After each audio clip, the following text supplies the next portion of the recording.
It's autumn and a perfect time to make a luscious apple crumble. Crumbles can be deceptively easy. People often make the mistake of adding too much sugar or too little spice, and worst of all, they often add too mean a layer of crumble. How disappointing is that? But we're going to avoid all of those mistakes. Here's around 1.5 kilos of lovely dessert apples. They're a little bit overripe, so a crumble is a noble way for them to go. Now peel your apples. Not like me though, I'm a lousy peeler. Core them.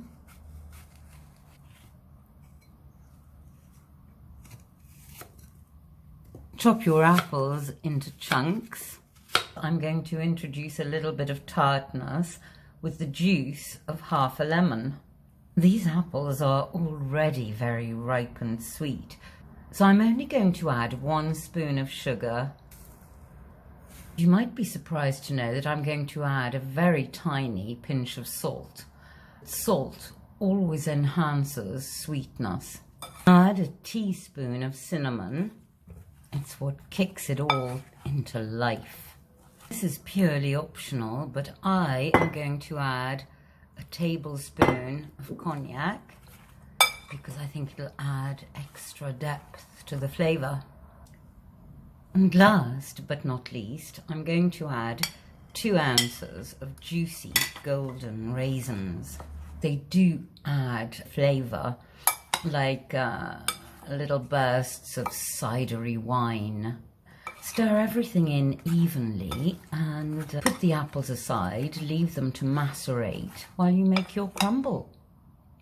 Oh my, this is smelling quite heady already.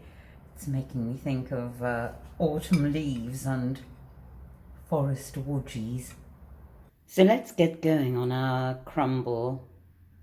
The most basic crumble comprises simply flour, sugar and butter.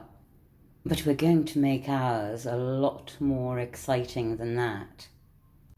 Now here I have 6 ounces of butter, which I'd usually add 12 ounces of flour to. But here I've only added 10 ounces because I'm going to replace the other 2 ounces with some other things. First of all, you have to work the butter and the flour into a fine crumb.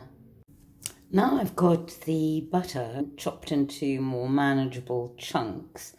I'm going to start just lightly rubbing it through the flour. You need to keep swirling your butter and flour around, very gently rubbing it through until it turns into a fine crumb. Now add 2 tablespoons of ground almonds and a tiny pinch of salt. And keep swirling and rubbing it all in. Add 2 tablespoons of porridge oats. I did actually grind the oats, but you don't have to. Now add 6 ounces or 150 grams of sugar. Stir it in till it's all evenly combined.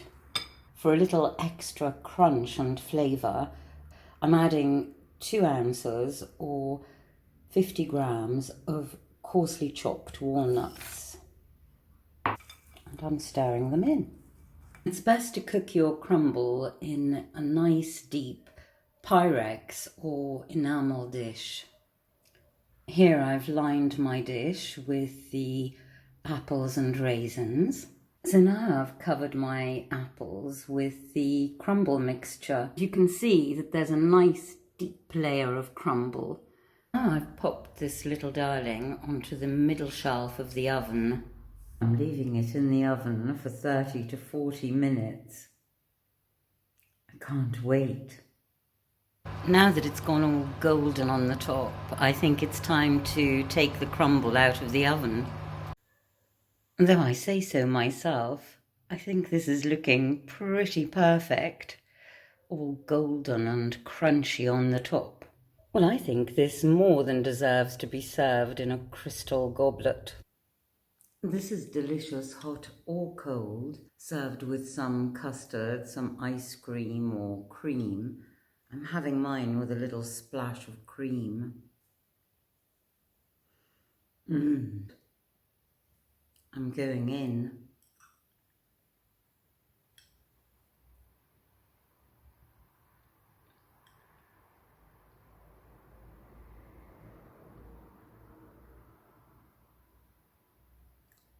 So good. Enjoy.